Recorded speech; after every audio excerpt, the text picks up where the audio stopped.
Mark Twain, formerly known as Samuel Clemens, during the gold rush time in America, was known, and still is known today, as one of the greatest thinking minds of our nation, of America. Mark Twain died in 1910.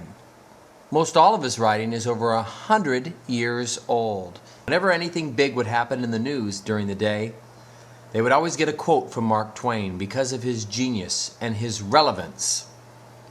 So here's what Mark Twain said about patriotism. Now it seems to me there's a little line blurred sometimes between patriotism and nationalism, which I think nationalism for me is the ugly side of patriotism. Here's the first quote. In the beginning of a change, the patriot is a scarce man, and brave, and hated and scorned. When his cause succeeds, the timid join him, for then it costs nothing to be a patriot. Man is the only patriot. He sets himself apart in his own country, under his own flag, and sneers at the other nations, and keeps multitudinous, uninformed assassins on hand at heavy expense to grab slices of other people's countries, and keep them from grabbing slices of his. And in the intervals between campaigns, he washes the blood of his hands and works for the universal brotherhood of man with his mouth. That's a Mark Twain quote. Wow, huh? Here's another one. Patriotism is usually the refuge of the scoundrel. He is the man who talks the loudest. The person who can holler the loudest without knowing what he is hollering about. Patriot. A man can be a Christian or a patriot. He can't legally be a Christian and a patriot, except in the usual way. One of the two with the mouth, the other with the heart.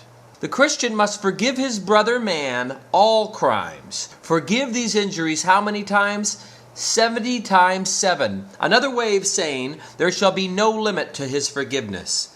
That is the spirit and the law of Christianity. Well, patriotism has its laws.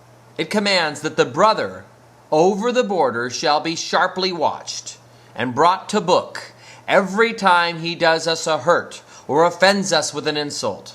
The spirit of patriotism is the spirit of the dog and wolf. The moment there is a misunderstanding about a boundary line or a hamper of fish or some other squalid matter, see patriotism rise and hear him split the universe with his war whoop. The spirit of patriotism being in its nature jealous and selfish. Not that patriotism should cease, and not that the talk about universal brotherhood should cease, but that the incongruous firm be dissolved. How do we dissolve that incongruity? It's a really tricky one. What he's saying is, you can be a patriot, but it takes a lot of brains and a lot of integrity and a lot of fairness to be a patriot. If you want to be nationalistic, if you want to love your nation, if you want to love your religion, you want to love your ethnicity, whatever it is, as soon as you start loving it and start being a proponent of it, it is typically at the detriment of others. Patriotism needs to be tempered with wisdom and balance. You know, there are certain places that if you're not patriotic to some degree, your life will be in danger. And patriotism, I'm talking about nationalism, I'm talking about religious elitism, theocentrism, any aspect of your life where you feel that you're better. Say someone who's very religious and very devout. They feel that their faith is the only faith, and everything in their life revolves around theocentric. Everything in their life revolves around their God.